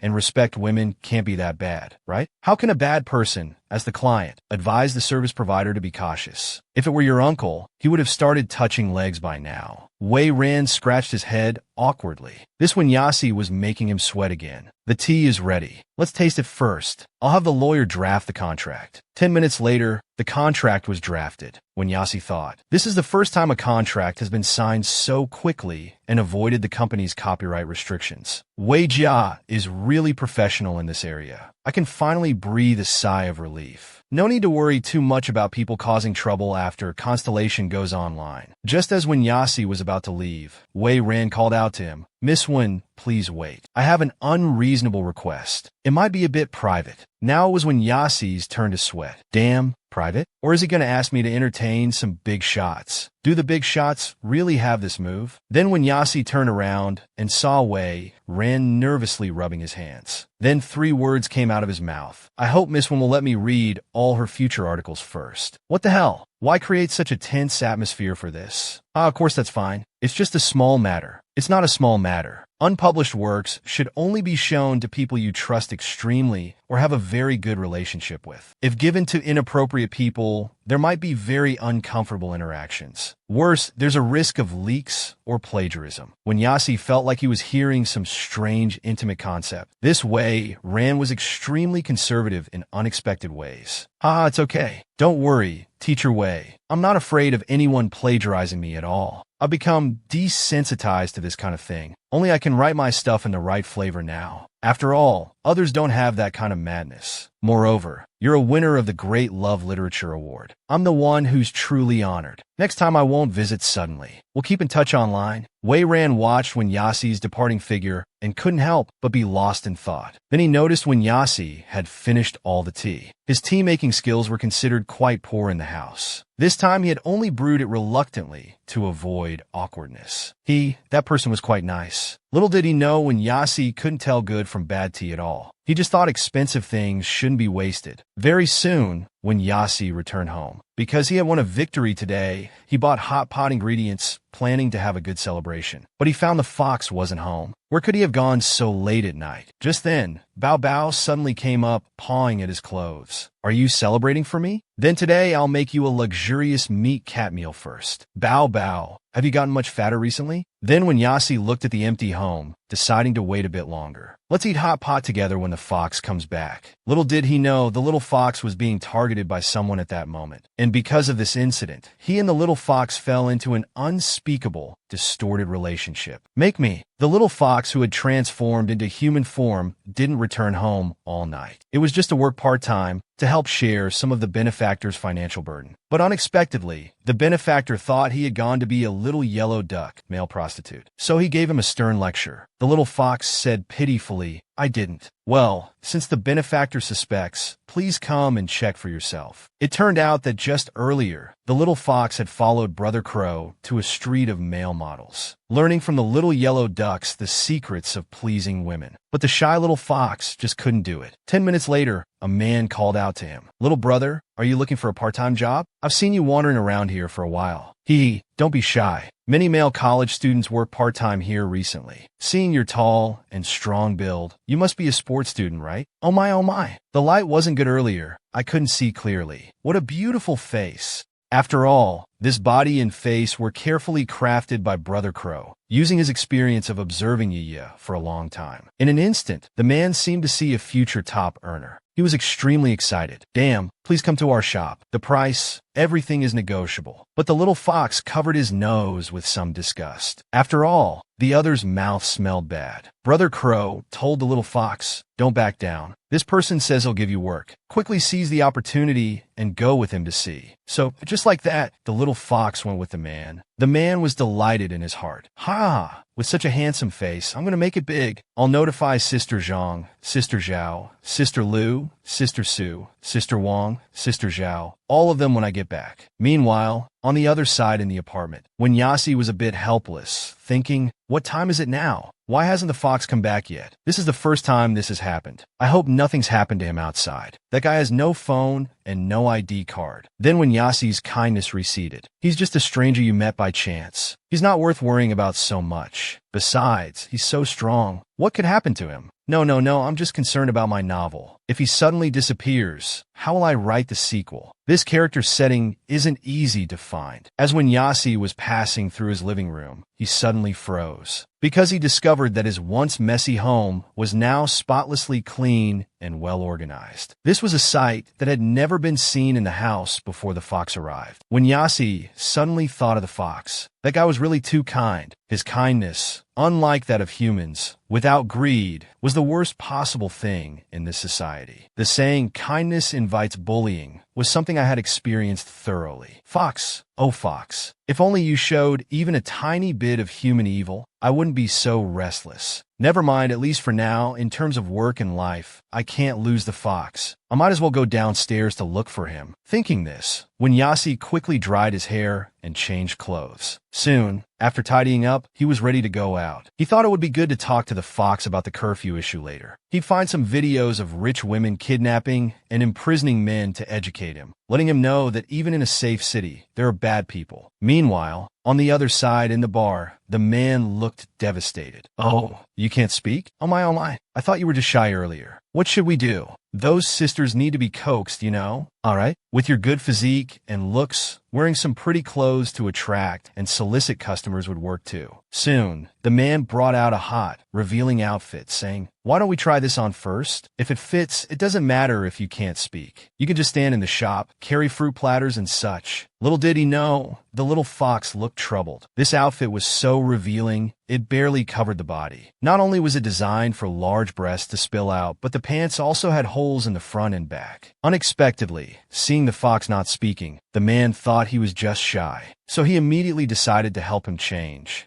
Come on, a good body should be shown off. Wow, your skin is so white. You've trained well, as expected of a sports student. The little fox, hearing this, was both angry and annoyed. No, this body belongs to the benefactor. Others can't see or touch it. Thinking this, he unleashed a series of kicks at the man. Then he revealed his fox nature, snarling at the other person. He wanted to use this method to warn the other not to touch him again. Little did he know, the man was in so much pain that he wet himself. But upon seeing the little fox's behavior, his face turned red. Such wild vitality, a type I've never seen before. The rich ladies will definitely love this. Just then, a red-haired person kicked the door open, cursing. You old fart, haven't you found a cleaner yet? You're fucking useless. Damn you, I'm out there drinking and working, and you're here, drinking endlessly. You're really living the life, aren't you? I'm working my ass off for you. Damn you, you useless piece of shit. Yo. Hearing this, the man immediately tried to placate him. I was just looking for good talent, you know. You always handle those sisters alone. You'll break down drinking like that. I wanted to quickly find some people to help you. Otherwise, all the business will be stolen by that house at the street corner. However, the red-haired person didn't want to listen to him at all. Damn it, finding a cleaner is more important than anything right now. The silly little fox was curious. Brother Crow, what's this cleaner thing they're talking about? It's probably someone who does cleaning, Melon. But those random wild cleaners on the street will steal the shiny things I like. I don't like that, Melon. I could do cleaning. Brother Bao Bao taught me, and the benefactor praised me for doing it well. Damn it, if you can clean, then get moving already. The upstairs toilet is clogged. Go deal with it quickly. The man on the side was a bit confused. What the hell, red hair? Who are you talking to? Are you talking to that guy? Am I getting old and hard of hearing? The little fox and Brother Crow were also stunned. What's going on? Can this person hear us talking? So the little fox spoke. Brother Crow, only animals should be able to hear us, right? Can you sense what kind of animal it is? Brother Crow replied, it's so strange. It feels like an animal, but also not quite. But then they heard Red Hair cursing. Mind your own business about what I am. If you don't want to do it, just get the hell out of here. You son of a bitch. You think human money is easy to earn? With unemployment rates so high now. Stop whining, you idiot. If you want to sell here, you gotta clean up first. The little fox felt miserable. His voice was so loud and scary. But since they could communicate, he had to seize the opportunity. For the benefactor's sake, the little fox wasn't afraid of dirt or mess. He said, if you tell me to do it, I'll do it. Please tell me where the cleaning tools are. Upstairs, turn right, go to the very end. Hurry up, don't dawdle, you little brat. Okay, I'll go right away. And so, that night, the little fox experienced for the first time how busy and chaotic human nights could be. He had to carry fruit platters to many tables. He also had to deliver drinks to the corresponding tables. But because the little fox couldn't read, let alone English, he often couldn't find the right drinks. He also encountered many rich ladies. Oh my, why are you still wearing pants? Don't be so formal. But the little fox refused them all without exception. Big Brother Red Hair kept ordering him around. Quickly clean up the table. The next group of customers is coming. Hurry and clean up the vomit in the bathroom. Quick, bring the drinks to that table of rich ladies. After working tirelessly until morning, the little fox finally completed a day's work. He felt like his whole fox body was about to collapse. But fortunately, he also received his corresponding wages. He also learned that the red-haired guy was called Gongzi. Although Brother Gongzi was strict, he was also kind-hearted, letting the clueless little fox stay and work. However, the little fox still couldn't figure out what kind of animal Brother Gongzi was. And so, the little fox dragged his tired body home. He now realized how hard so-called work could be. Do humans have to endure this kind of work intensity every day? They're really strong. But now he could help share the burden with the benefactor. He was still very happy. The benefactor should still be resting. He had to return home quietly, not to disturb him. When he wakes up, I'll give him the money. Little did he know, when Yasi hadn't slept at all, as soon as the little fox entered, he saw his benefactor's eyes filled with murderous intent. It turned out that yesterday, when Yasi had stayed up all night looking for the little fox out of worry, but still couldn't find him. Now he felt the anger of a dog owner who had searched all night for their missing dog, only for it to suddenly return home the next day. At this moment, he said somewhat angrily to the fox, I think we need to sit down and have a good talk about this curfew issue.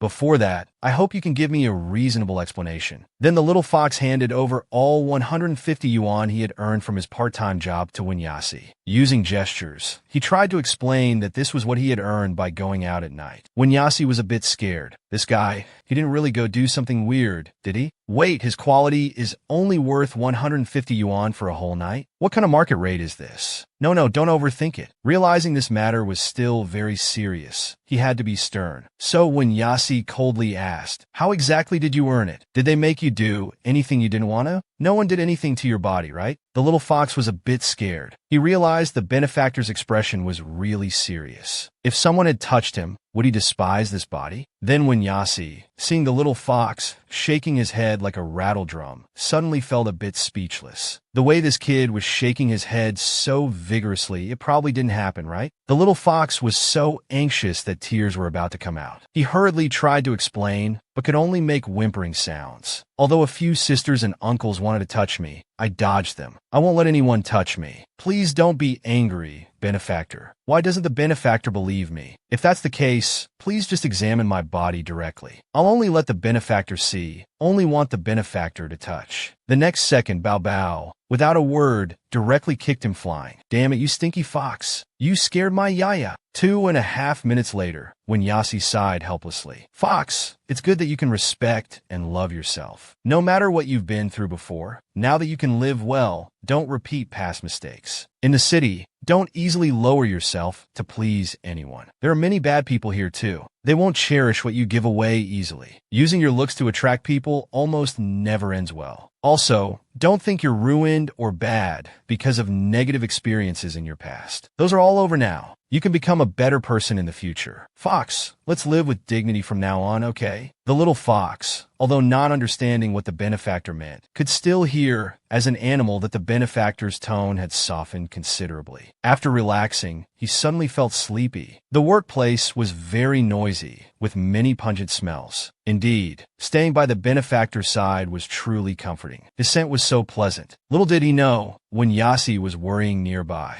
With prices so high now, 150 yuan was barely enough for 2 people to eat hot pot at a restaurant. Come to think of it, there were still hot pot ingredients in the fridge. Maybe he should use this money to buy him underwear first. When he took off his pants earlier, when Yasi realized the little fox wasn't wearing any underwear. So he turned to ask the fox what color underwear he wanted, only to find he had fallen asleep. Never mind, working overnight must be tiring. He'll ask when he wakes up. Meanwhile, on the other side, inside the first reading building, Xiao Xian was being scolded by a man. You in turn really don't get it, do you? Other editors have rejected you so many times. How come you still don't understand? The top 10 paid authors in the editor's hands are all tied to our performance and bonuses. How could we possibly give you their information? We keep the author's details hidden and treasured. All right. It's year-end, and everyone's busy. You're just an intern. Being honest and dutiful is most important. The one you're following is already a hot potato. You'd better think about how to serve that famously bad-tempered person first. And so, Xiao Xian was rejected once again. He felt the workplace was so different from university life. He thought that in such an impressive company like First Reading, everyone would be enthusiastic and proactive about work. However, in reality, scenes of mutual help and forging ahead for a project almost didn't exist. But there was one thing people were active about, and that was passing the buck.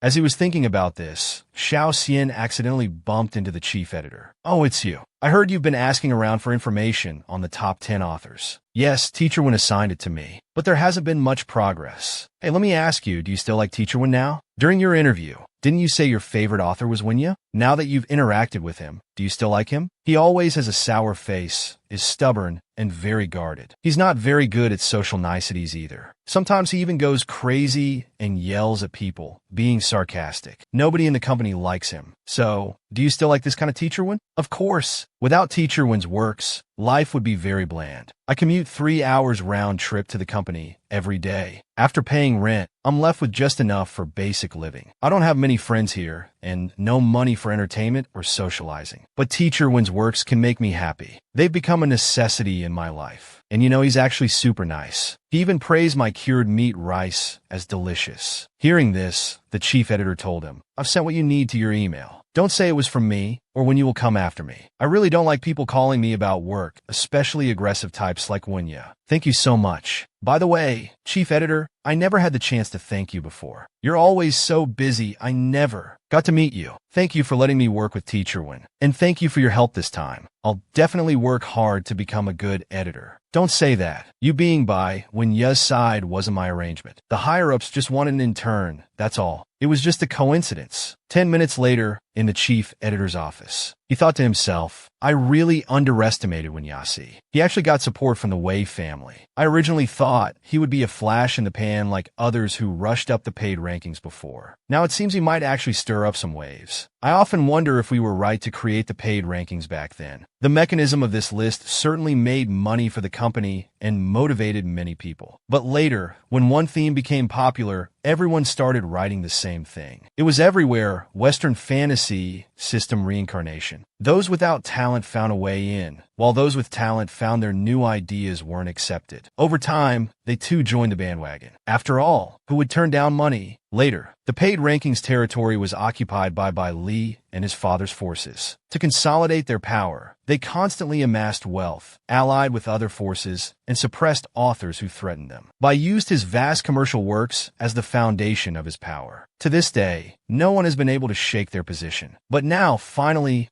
a disruptor has appeared. I hope when you can be that butterfly, become the troublemaking catfish. Then go ahead and cause a big commotion. I'm looking forward to Winyasi's performance. I'll secretly add some fuel and see what happens. Winyasi, oh Winyasi, I hope you can handle every step that comes next. And so, after Winyasi's new work went online, the paid rankings were updated. His ranking dropped, but he didn't fall out of the top 10. And in the reader donation rankings, he surprisingly jumped to second place. At this time, several male editors were discussing how exaggerated it was. Winyasi's donation rankings added up to over 300,000, unprecedented for a new user. It was almost surpassing Bai Li. It's normal for Bai Li to get many donations since he knows many rich people. But this one is strange. Could he have met some big shot? TSK, TSK, TSK. I heard Winya has connections with the Wei family. Maybe he's already climbed into someone's bed. Haha. Winya has a nasty temper, but his legs are not bad. I heard there's an old man in the Wei family who likes to play with legs. Just then, there was a loud crash. Xiao Xian slammed the coffee heavily on the table. The scalding 1,000-degree coffee splashed directly onto the faces of those two gossiping, sleazy men. The fat one cursed angrily. F***CK. What are you doing, little potato? Do you want to die? But Xiao Xian wasn't afraid at all. Your coffee spilled my money. I kindly brought it to you, and you're not happy. At this moment, another man quietly reminded, Hey, don't be rash. He's Winyasi's person. We can't afford to offend him. After all, that crazy woman will come and make a scene. However, seeing the sleazy men's embarrassed and fleeing appearance after being confronted by Xiao Xian didn't bring him any satisfaction. Instead, he remained angry. After all, every time a woman achieves something, they never talk about talent and ability. They always have to think about some dirty things. It's as if they want to use this kind of yellow rumor-mongering to suppress every woman's efforts. Time quickly came to the evening. Xiao Xian sent over the compiled information on the top 10. However, the fifth place was new and seemed to be a newcomer. There was no information available at the moment, but Xiao Xian said he would try to investigate. Winyasi told him it was fine to leave the fifth place alone if there was no information. He said the data Xiao Xian compiled was quite complete and thanked him for his hard work. The adorable Xiao Xian, having received praise from his teacher one, immediately started dancing with joy. Then Winyasi began to ponder. The most bizarre thing was still this donation ranking. All the IDs making donations were brand new.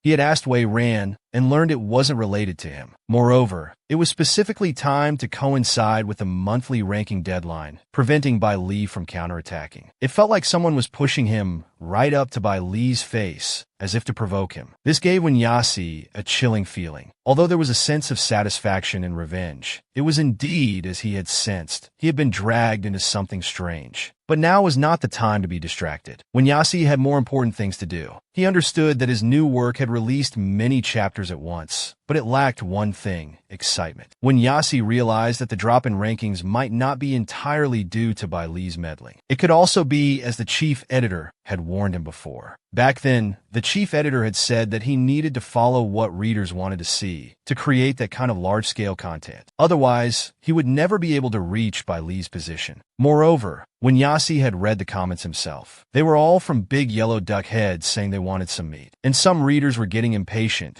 because the female lead hadn't taken the initiative. Actually, it wasn't that when Yasi didn't want to write it. He just needed Fox to give him more inspiration. Unfortunately, Fox hadn't been around much in the evenings lately. The hot pot ingredients in the fridge must have gone bad by now. He wanted to eat together with Fox, but never had the time. Recently, all my energy has been focused on serializing the work. My sleep schedule is also completely reversed, misaligning with Fox's. Before, at night, I could still see Bao Bao and Fox playing around. But after Fox went out to work, the house became much quieter. As a deaf-mute boy who was trafficked and barely escaped, finding a job in the city is good. I should be happy for his good life. But this situation always gives me the feeling that my pet has gone out to earn money and support the family. But Fox is a living person. Just then, when Yasi suddenly noticed Bao Bao passing by, about to poop. Oh, Bao Bao! If I really became poor and destitute, would Bao Bao go out to work and support me? Bao Bao thought about working. As a little cat, I can only go to a cat cafe. If it's for Yaya, what's wrong with selling my body? I'll just endure it and it'll pass. Thinking of this, Bao Bao coolly meowed once to indicate agreement, when Yasi was immediately overjoyed. Cats are so cute. Although it couldn't understand, it still meowed in response to me. Little did he know that Bao Bao had actually given a firm answer. Just then, when Yasi's phone suddenly popped up with a message. It was from Huaping. He had the audacity to ask Yasi when he would be free to go out for coffee. Yasi was about to lash out, but then saw Huaping continue. Oh, Yasi, don't rush to refuse me. This time I really have something good for you. Let me send you a photo first, then you can decide. Immediately after, Huaping sent a video of little Fox working at night. He's your friend, right? The one who hugged you and ran away last time. Since he's your friend, I wanted to get to know him through you first. Oh, Teacher Wen, I still respect you very much. If you don't come out for coffee, I'll just go find your friend directly. When Yasi noticed from the details in the photo that it seemed to be the famous little yellow duck street. Could Fox be working in this place? And he was even encountered by Huaping. So to prevent him from harming Fox, and also to investigate whether Fox was doing any work that might hurt himself, Yasi decided to go see what Huaping was up to. But he would choose the place himself. A girl picks up a trafficked and abused mute boy. She tries her best to give him warmth and care, just to tell him this isn't the mountains anymore. You don't have to sell your body just for a meal. You should live with dignity. Little did she know that one day, the woman would discover that the boy was secretly working as a part-time little yellow duck. At that moment, she felt all her efforts and care were like a joke. She angrily pushed him into the bathtub. I sympathize with your hardships, so I never violated you. Since you still want to live the way you did before, I'll grant your wish. Didn't you always want to give yourself to me? Hurry up then. Just at that moment, in the hotel, Bai Li smiled and said, so these flowers are to apologize? It's been so long, and there's still no news about that handsome guy next to Yasi. Sending flowers at a time like this feels a bit disgusting. Huaping indicated that things were a bit messy. They couldn't find anyone from Yasi's house. The boy next to Yasi and other places also had no news. It was like the man appeared out of thin air. Bai Li, believe me, I've been trying really hard to find him for you. TSK, TSK. When a man can't fulfill his promises, he becomes completely unattractive. An unattractive man isn't worth my investment or affection. So what should you return to me first? Your top 10 ranking on the paid list? Or the resources you have? Or should we start with that car you love so much? Alright, I understand. Give me a bit more time. And so, Huaping angrily drove around looking for him. He thought resentfully, what's so great about that blondie? I should be the one feeling wronged, right? And really, every time I pass this damn street, there's always a traffic jam. Wait, what's going on over there? Isn't that the guy who's always with Yasi? The outfit is exactly the same. It can't be wrong. Huaping immediately wanted to approach, but the car in front of him still hadn't moved. He knew he couldn't stop in the middle of the road. If Bai Li found out he violated traffic rules, the car would be gone for good. So he decided to just take a quick photo first. After parking the car, Huaping immediately went to where he had seen little Fox. But no matter how much he searched, he couldn't find him. He looked up and down these few streets, but there was no sign of him. Fortunately, he had been been smart enough to take a photo earlier. Although it was from a distance, the person was still clearly visible. A man appearing in the red light district. Hee, what explosive news. He could use this photo to shock Wenyasi. The next day at the coffee shop, Wenyasi said with some disgust, "What do you want, kid? If you have something to say, spit it out." His patience was very thin. He also wanted an explanation about that photo. Wenyasi was a bit worried. After all, he hadn't had the chance to let Fox take him to see where he worked. And after going out to work yesterday, he still hadn't come home. It was really unsettling. Huaping smiled. "Oh, Teacher Wen, don't be so fierce. I'm here to see you for something good, of course. Introduce me to this friend of yours. I have a big shot who wants to meet him. The price is negotiable. Working a regular job is so tiring nowadays. Getting scolded by the boss, backstabbed by colleagues, earning so little while constantly worrying about losing your job. With his good looks, he might as well put them to good use. You're fucking addicted to pimping, aren't you? Sure, everyone needs money and likes money these days, but that doesn't mean everyone has to take shortcuts. This friend of mine has very upright and clean values. Don't use your garbage values and those of the powerful people behind you to force good people into prostitution." Ha ha ha ha. Wenyasi, are you joking? Your friend has very upright values? Ah, Wenyasi, are you trying to be a comedian? This photo was taken by me on a bar street in the east of the city. The famous Orchid Street, you know? Huh? Do you really not know, or are you pretending? Take a good look. Your friend is so clean, huh? Isn't he even holding a red-haired woman in his arms? At that moment, Wenyasi didn't know what to feel. He returned home in a daze and found a bag on the table. It seemed to be Fox's. Wenyasi opened it and found a sexy, revealing outfit. It still had a strong smell of alcohol on it. Just then, Little Fox came from the side. He had finished a night's work and rushed back home without stopping, ready to cook for his beloved benefactor. Wenyasi suddenly remembered that just a day ago, he had seriously told Fox, "You should be a person with dignity, okay?" Now thinking about it, his sincere advice was nothing but a joke. And Fox's serious nod and warm smile at that time, were they all just pretense? Damn it, why? Why doesn't he cherish himself? I'm such a clown. Thinking of this, Wenyasi grabbed Little Fox's clothes. "Come here, get in the bathtub." Then Wenyasi turned on the shower without hesitation. He drenched Little Fox from head to toe with cold water. "Fox, I respected you so much. I empathized with your past sufferings. My conscience warned me not to use you for the sake of the plot. I wanted to treat you well, to give you a warm home. I was struggling, wondering how to find inspiration from you without offending you. I had no experience. I was troubled. But in the end, I was just creating problems for myself. Since you still want to live the way you did before, I'll grant your wish. Isn't this what you've always wanted, to offer yourself to me? After such a long detour, we're back to square one. Take off your clothes. Clean yourself up. Hurry. Don't make me repeat myself." Little Fox was a bit confused. Finally, it had come to this step, but the benefactor's aura didn't seem happy. The benefactor's words were also hard for him to understand. Was it because he hadn't learned human language well enough? Or had he done something to upset the benefactor? Would following his instructions make him happier? So, Little Fox quickly stripped himself naked. Then he obediently washed himself, as Wenyasi had asked. He wanted to make the benefactor happy. However, Wenyasi, watching Little Fox's submissive behavior, felt even angrier for some reason. Damn it, would it kill you to shake your head and refuse? So the next second, he mercilessly threw a towel at Little Fox's face, not caring if it hurt him. "You, this shy act is also part of your routine, isn't it? Stop dawdling. Use whatever skills you have. I want to see what experience you've accumulated." Little Fox felt very wronged. "I don't have any skills or experience at all. I don't even understand the human body well. I just feel that the human body is more sensitive than when I was a fox. Maybe because there's no fur. No, I can't back down. This body exists to repay the benefactor's kindness. I must make him happy." So the next second, Little Fox reached out his hand towards Wenyasi.